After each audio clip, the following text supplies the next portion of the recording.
Bonjour, bonsoir à toutes et à tous, vous écoutez Politicus, le podcast qui interroge la politique fribourgeoise. Je suis Leonardo Gomez-Mariaca, président des Jeunes Verts Libéraux fribourgeois, pas un journaliste donc, et pas neutre non plus.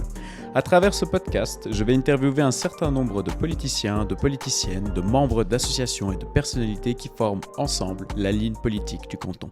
Dans ce second épisode, nous allons donc interroger François Clément, nouveau co-secrétaire d'UNIA Région Fribourgeoise. UNIA qui est donc un syndicat de protection des travailleurs et des travailleuses dans le domaine particulièrement du privé. Dans cette première partie, nous allons nous intéresser à la définition même d'un syndicat. Qu'est-ce que c'est qu'un syndicat? Quels outils un syndicat peut mettre en place? Et surtout, quelle force réelle a-t-il aujourd'hui en 2022? Nous allons également faire une longue parenthèse sur quelque chose de très important, sur la grève, le droit de grève, quelles sont ses conséquences sur le plan physique et morale, et jusqu'à où cette dernière peut-elle mener.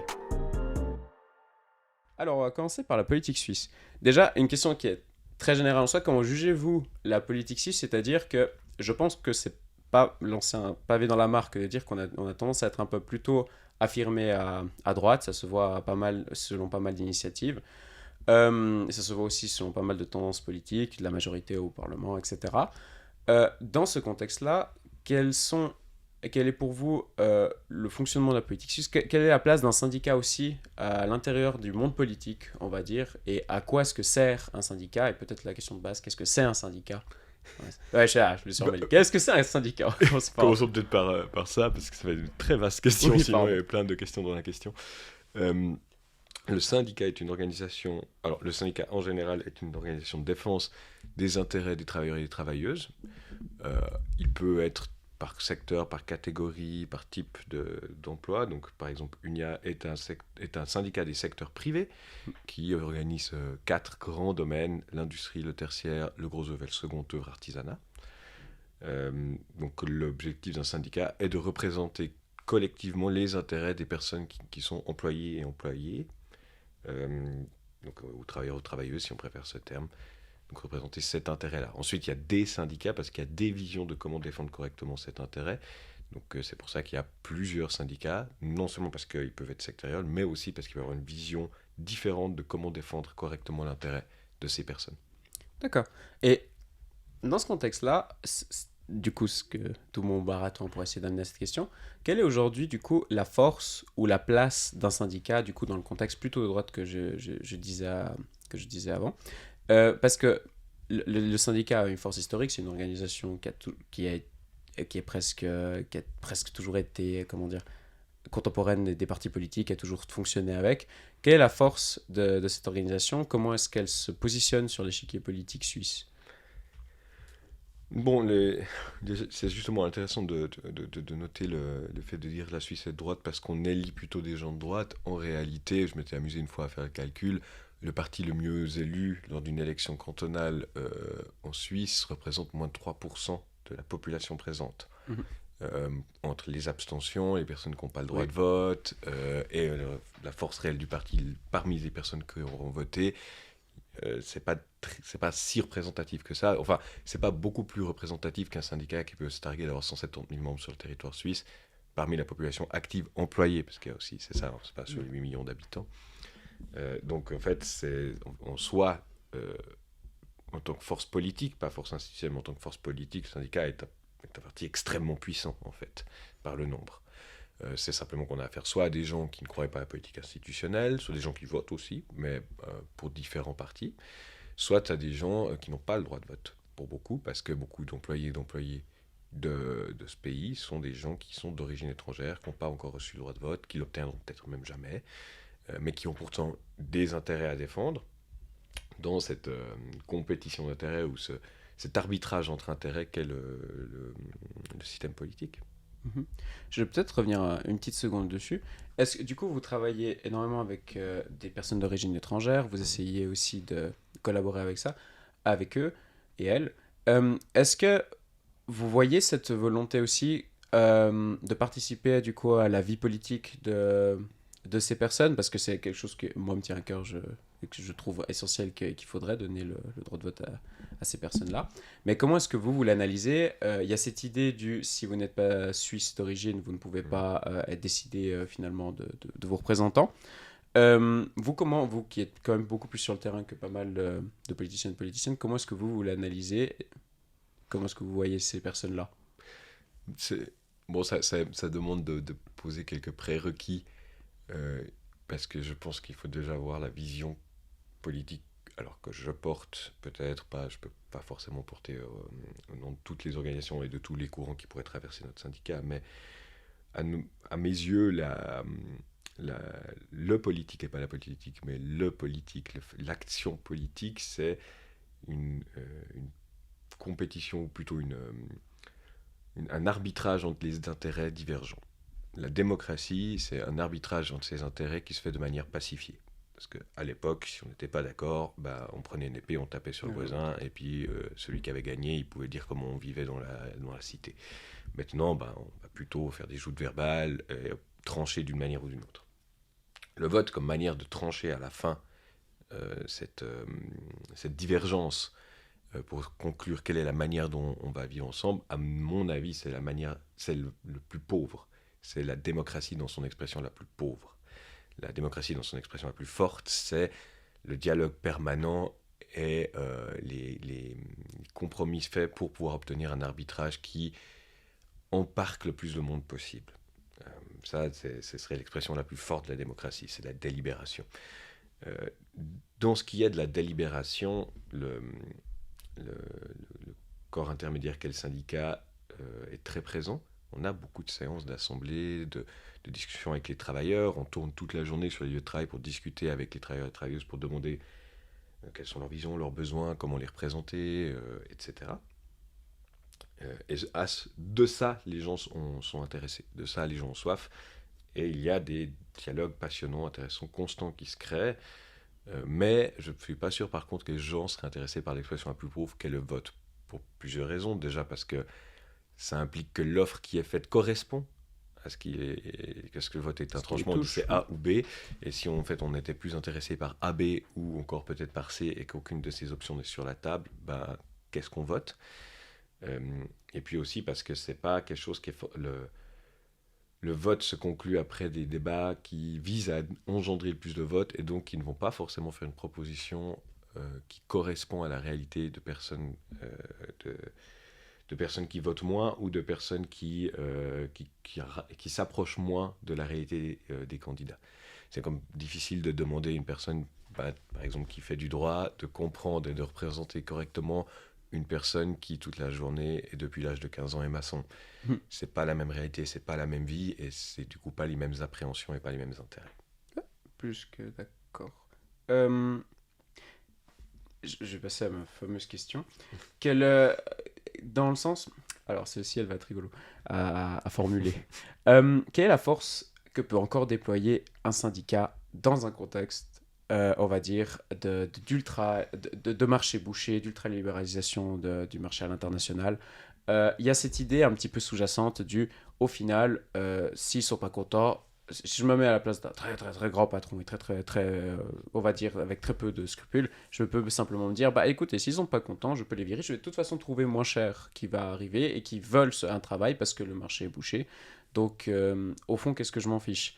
Et il y a cette idée, alors oui, il y a tout un cadre légal, je suis assez conscient de ça quand même, mais il y a quand même cette idée de plus en plus qu'il a l'air de plus en plus simple pour, comment dire, de simplement négliger ces personnes plutôt que de vraiment les prendre en considération, de devoir investir pour que les conditions de travail soient favorables, qu'elles soient décentes.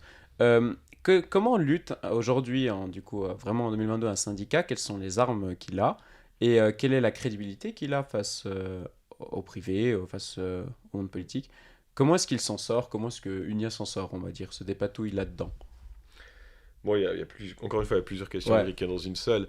La première question est de savoir si effectivement le monde est plus libéralisme à l'heure actuelle.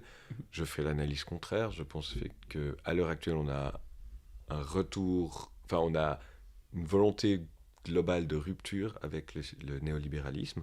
On le voit à travers les votations. On citait l'exemple français. Alors, le système français est très spécifique, mais à l'heure actuelle, peut dire que 2 tiers des votants du premier tour de l'élection française ont voté pour un parti de rupture avec le néolibéralisme, que ce soit malheureusement de l'extrême droite ou d'une gauche de rupture, mais dans les 2 cas, ce sont des partis qui disent qu'ils veulent rompre avec le système néolibéraliste, et seul 1 tiers a voté pour le maintien du système, c'est-à-dire pour le président actuel.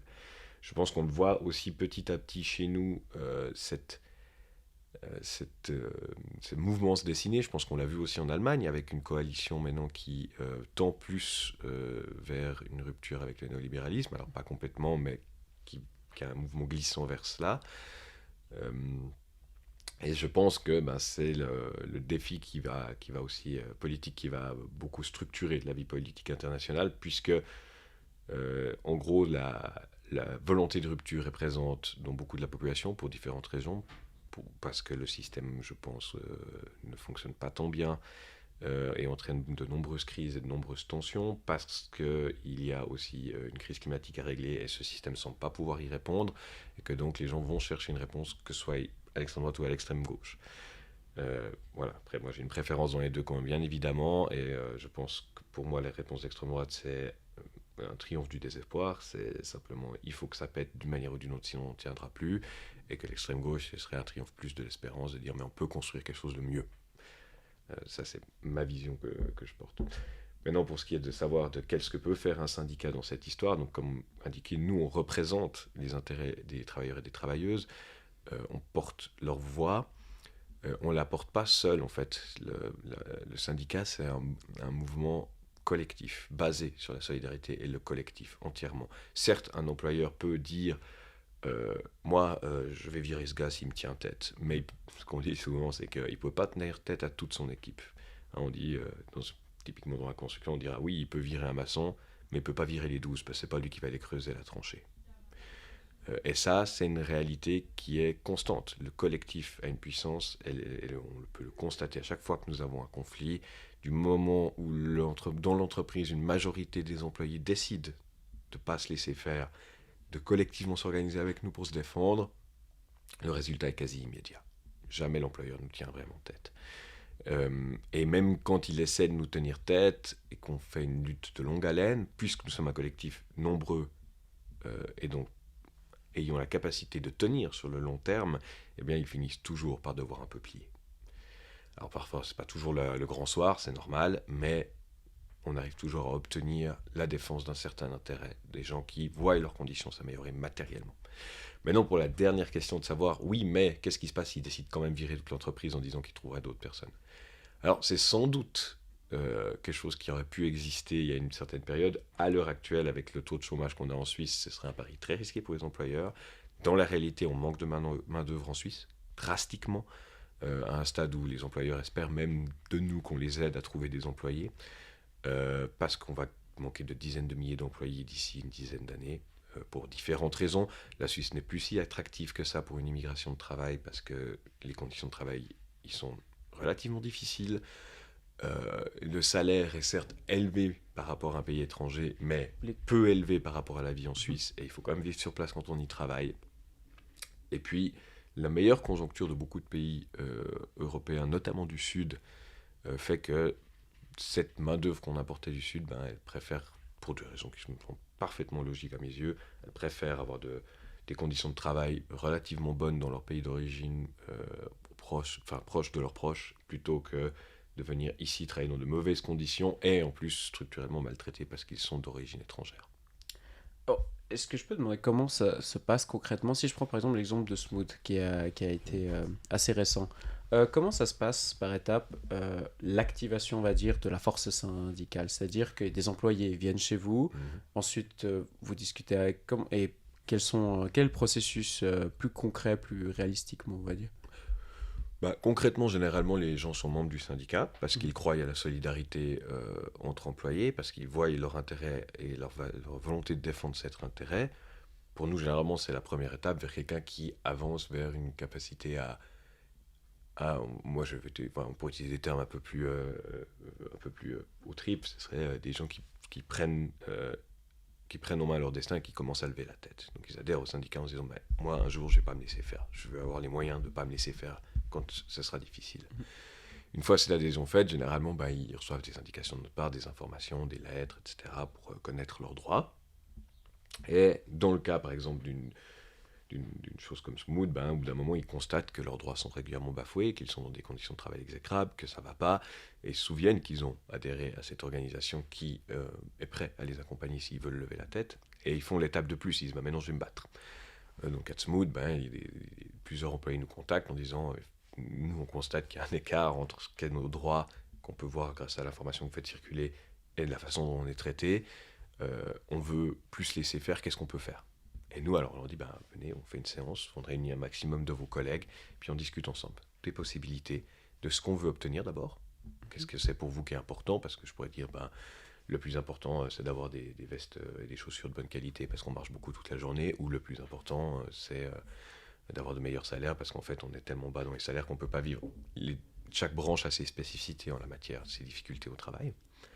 Et une fois qu'on a établi ensemble ce qu'on peut avoir, ce qu'on veut avoir, eh bien, on établit comment on va l'obtenir, par quelle lutte.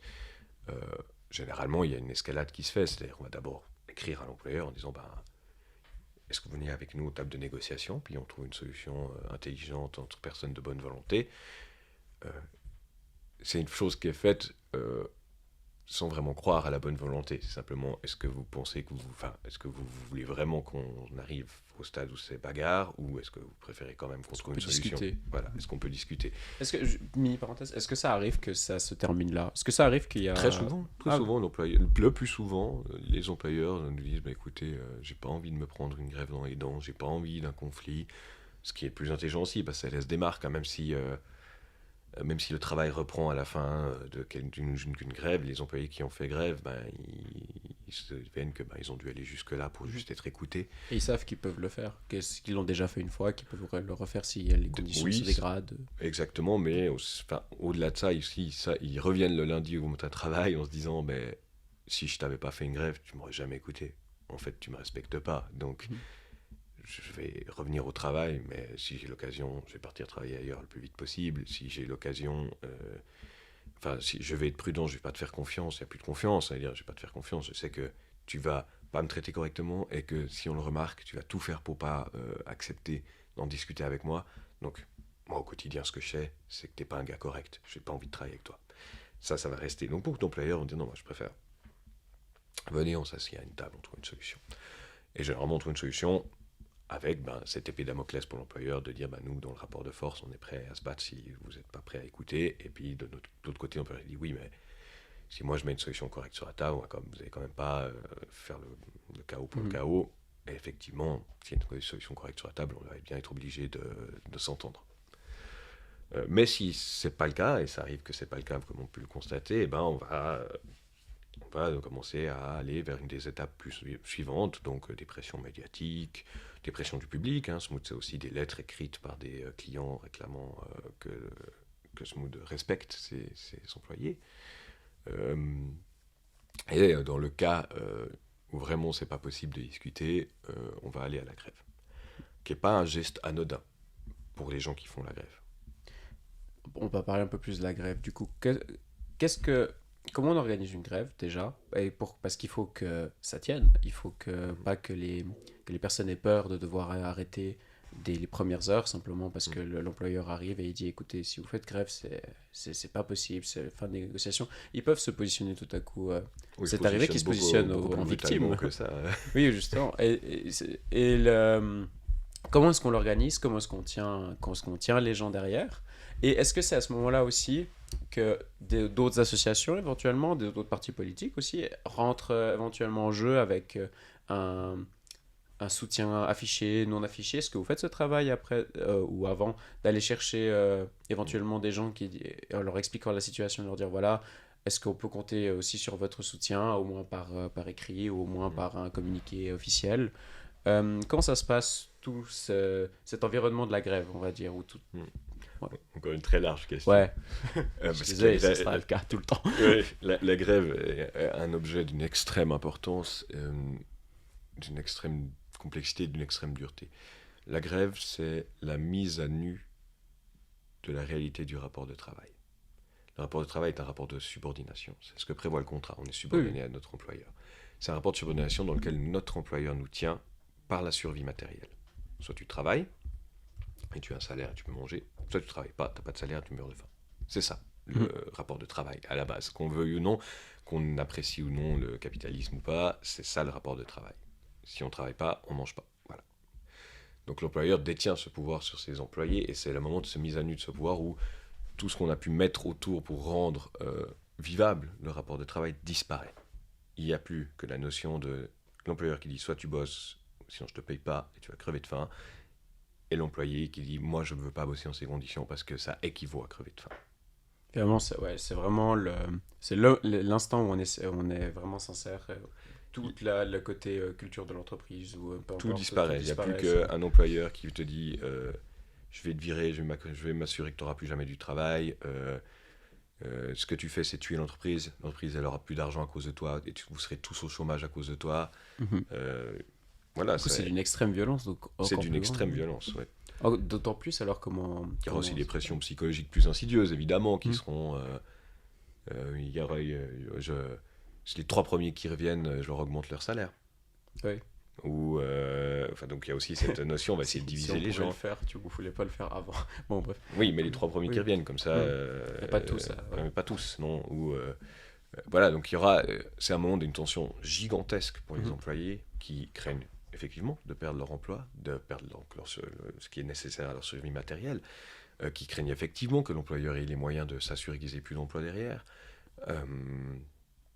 qui doivent faire une rupture aussi dans l'acceptation qu'ils avaient de se lever tous les matins pour ce travail-là, pour gagner leur pitance, qui du coup décident mais non, ce matin je me lève et je vais pas. Ce matin je casse ça. Donc c'est quelque chose qui est très brutal pour les employés, qui ne le font jamais avec plaisir et pour lequel c'est un moment qui est difficile, mais c'est aussi un moment qui est libérateur. Déjà parce que c'est un moment où on peut justement dire mais en fait moi je vais choisir. Je vais choisir si je suis d'accord avec ça ou pas. Je vais pouvoir dire si c'est oui ou non. Je vais pouvoir voir que je suis pas tout seul. Parce que la grève, c'est toujours un acte collectif, décidé collectivement. C'est aussi comme tu me posais la question, comment on les tient. On les tient pas, ils se tiennent. C'est eux qui vont décider collectivement est-ce qu'on fait grève ou pas. Est-ce qu'on continue la grève ou pas. Normalement, tous les soirs d'une grève, on vote si on continue le jour suivant. Des fois, on peut voter pour une semaine, mais généralement, on vote tous les soirs. Est-ce que le jour suivant, on continue la grève? Et qui décide, oui, je veux continuer. Je continue ce bras de fer très douloureux, mais je le continue. Et c'est aussi quelque chose où on se dit, en fait, moi, je peux. Je peux décider de faire ce bras de fer. Je peux entamer ce bras de fer. Et je perds pas en 3 secondes. C'est dur pour le gars en face. Et du coup, le gars qui me traitait mal, me respectait pas, m'insultait pas, en fait, je peux lui tenir tête. Je peux lui dire non. Et je peux non seulement lui dire non, mais l'obliger à venir en face de moi et me respecter et me regarder dans les yeux et me parler d'égal à égal. Et donc de plus être dans un rapport de subordination. Est-ce que. Comment dire est-ce que ça vous est arrivé, vous, du coup, j'imagine que vous faites un travail d'accompagnement aussi, vous êtes sur le terrain, vous êtes avec ces personnes-là. Est-ce que ça vous... Comment est-ce que vous... Comment dire, vous gérez les tensions à l'intérieur même des groupes qui doivent se former, j'imagine. Ça vous arrive d'être dans un stade de grève où vous dites « Ah, si on continue, je suis sûr que ça peut le faire » ou ça, les revendications peuvent être acceptées, mais voilà, les employés se découragent et partent, par exemple, ou retournent au travail, ou décident de voter pour stopper la grève. Ou à l'inverse, est-ce que vous avez vu des grèves que pour vous, elles ont duré trop longtemps, dans le sens que nos revendications étaient acceptées, mais on en demande tout à coup un peu plus, et ça devient dangereux parce qu'on n'est pas sûr qui vont aller jusqu'à là. Par exemple, comment est-ce que vous faites ce calcul comment vous analysez la situation? Est-ce que c'est vous qui analysez la situation ou est-ce que effectivement c'est un travail collectif juste de bout en bout, c'est-à-dire que les employés, est-ce qu'ils ont ce recul nécessaire, surtout au vu des pressions qu'ils vivent, pour se dire ok, stratégiquement maintenant on pourrait, maintenant on pourrait pas? Notre travail en tant que syndicat, c'est d'être capable de négocier, donc de savoir comment on conduit une négociation. C'est être capable d'analyser ce que peut ou pas une entreprise, ce qui sont les limites ou pas. C'est aussi notre travail d'être des stratèges et d'offrir des stratégies aux employés et aux employés, de calculer les coûts à jouer, les possibilités, les limites, aussi d'être capable d'accompagner, d'encourager, de donner des moyens au groupe. Mais c'est toujours ça, nous on est un outil. On est l'outil des employés pour défendre leur intérêt collectif. Mais on n'est pas la tête. C'est eux la tête. Ils décident ce qu'ils font de l'outil, mais nous on est un outil. De ce fait, on va leur dire, voilà, nous on a fait l'analyse des scénarios, on pense que c'est ce scénario, mais ça veut dire que vous devez choisir A ou B, mais c'est vous qui choisissez A ou B. Mhm. Nous on vous montre les possibilités, on vous dit ce qu'on peut faire pour vous accompagner dans ces possibilités, on vous donne les moyens aussi matériels, on a des drapeaux, on peut faire une banderole, on peut faire des communiqués de presse, on sait les écrire, etc. On vous donne les moyens, mais c'est vous qui décidez quelle est la stratégie que vous voulez appliquer, jusqu'où, pourquoi. Nous, on reste que l'outil. Et ça, c'est aussi important parce que c'est une notion déjà de vision démocratique, justement, de dire ça les décisions vous concernent, donc c'est vous qui les prenez. Et c'est aussi une décision d'émancipation. Vous n'êtes pas subordonné à nous. Nous sommes en train de participer à justement que vous ne soyez pas subordonné à quelqu'un, donc c'est pas pour vous subordonner à nous. Je vois ce que vous voulez dire. Qu'est-ce que c'est la demande la plus concrète qui revient le plus souvent quand des gens arrivent chez vous, qui toquent à votre porte? De quoi ont besoin les gens? Est-ce qu'ils ont besoin d'un appui matériel, d'un appui moral, est-ce qu'ils savent peut-être pas forcément comment communiquer tout à coup avec les médias? De quoi est-ce que vous... Si maintenant, si vous pourriez par exemple utiliser cette plateforme de podcast pour dire aux employeurs et employeurs, alors la chose la plus importante quand vous sortez vos droits bafoués, c'est de faire ceci ou c'est de faire cela. Euh, Étrangement, c'est pas une demande concrète. Je pense que le chose qui est le plus présent, Mhm. c'est d'être reconnu. D'être reconnu dans le sens de... C'est les gens qui vont venir et qui disent, en fait, j'aimerais qu'on reconnaisse que j'ai des droits, qu'on reconnaisse que ce qui m'arrive, c'est pas normal, qu'on reconnaisse que je suis un être humain, qu'on reconnaisse que j'ai le droit à une dignité. Et en fait, c'est ça. Bah, beaucoup, ils veulent juste pouvoir s'asseoir, parler, et que nous, on leur dise, ce qui vous arrive, c'est pas normal. Mhm. Et vous avez le droit à autre chose. Ensuite, bien sûr, il y aura des soutiens matériels. Alors, il y a des soutiens collectifs où ils vont dire, moi, j'aimerais avec mes collègues qu'on se batte, etc. Nous, on va encourager ce collectif parce que c'est la meilleure solution pour eux et parce que c'est le sens d'un syndicat. Des fois, on fait des accompagnements individuels. Des fois, c'est simplement mon employeur m'a pas payé ce qu'il me devait là. Puis on dit, bon, bah, on le met en demeure, quoi. On va faire la lettre, et puis on va au prud'homme, et puis très régulièrement, on règle des cas de cette manière-là. Mais la base, toujours que ce soit collectif ou individuel, la base, généralement, c'est que la personne dit, mais moi, en fait, j'aimerais qu'on reconnaisse que ce qui m'arrivait pas normal, que j'ai des droits, et que j'ai le droit à une dignité, en fait. C'est vraiment d'être reconnu en tant que autre chose qu'une pièce de métal dans une machine qu'on peut user et jeter. Et ça, c'est quelque chose qui est extrêmement présent. Et qui est aussi émotionnellement difficile à traiter dans le sens où, pour nos collaborateurs et collaboratrices ici, c'est-à-dire qu'on a toute la journée un passage constant de gens dont la situation a été si terrible que la simple demande d'être reconnu comme un être humain est ce qu'ils ont besoin quand ils arrivent ici. Mhm. Quel est votre vocabulaire ou quelle est votre façon d'aborder le sujet avec les patrons, cette fois-ci, du coup, avec l'autre camp? Comment est-ce qu'on communique avec des gens? Parce que je pense que la dernière chose qu'a envie de voir un patron entrer dans son bureau, c'est un syndicat. Comment est-ce qu'on aborde le dialogue avec quelqu'un qui... c'est mutuel, qui se considère, qui se considèrent tous deux comme l'ennemi potentiel au moment T, et comment réaborder le dialogue pour voir... pour rétablir une forme de situation un peu plus saine pour tout le monde. C'est, À c'est quoi ils sont compliqué. sensibles aussi, hein. Ça va dépendre de l'employeur. Mhm. Ça va dépendre aussi des employeurs, ça va aussi dépendre de la nature du conflit. Dans le conflit du renouvellement d'une convention collective, on est un syndicat d'employés face à un syndicat d'employeurs. On est deux équipes de professionnels de ce type de travail qui se font face. Donc on est tout à fait au courant qu'à un moment ou à un autre, il faudra discuter. Mhm. Il y a des employeurs qui sont aussi dans cet état d'esprit, qui diront, bah, je ne suis pas hyper fan des syndicats, mais je comprends bien qu'il y a quelqu'un qui doit faire respecter le droit de mes employés. Du moment où vous m'écrivez une lettre pour proposer d'abord de discuter avec moi, bah, il y a de fortes chances, comme j'ai dit avant, que la personne dise, bon, bah, ok, asseyons-nous à une table, je ne suis pas un monstre, moi je veux bien traiter mes gars, et puis, ou mes employés, et on trouve des solutions. Mais il y a bien sûr plein d'employeurs qui... bon, genre, il y a plein de crapules, faut pas se mentir, il y a des gens effroyables qui sont employeurs à l'heure actuelle et qui, parce que justement le rapport de subordination, le rapport de pouvoir sur d'autres individus permet à des gens effroyables de faire des choses effroyables à d'autres individus. Ces gens-là, évidemment, ils essaient de nous éviter, voire même de nous combattre. Le fait, pour nous, l'approche, elle est simple. On est un rouleau compresseur. on représente un collectif de 170 000 individus. On n'a pas besoin de s'exciter. On avance systématiquement, de manière disciplinée, parce qu'on vient aussi d'un monde où c'est le travail, on se lève tous les matins, on est discipliné, il pleut, il neige, on est quand même au lieu de travail à travailler. C'est la même notion, voilà, on arrive tous les matins. Le gars, l'employeur qui traite mal son employé, il reçoit d'abord une lettre pour proposer de discuter, il veut pas discuter, il n'y a pas de problème, nous on passe à l'étape suivante. Si l'étape suivante, ça ne suffit pas, il y a encore une étape d'après, puis encore une étape d'après, puis encore une étape d'après. Il n'y a pas de problème, on avance petit à petit. À un moment, il faudra soit qu'il accepte de venir à la table discuter, soit qu'il accepte de se faire rouler dessus, en quelque sorte. Et pour nous, c'est pas un problème, c'est comme ça que ça fonctionne.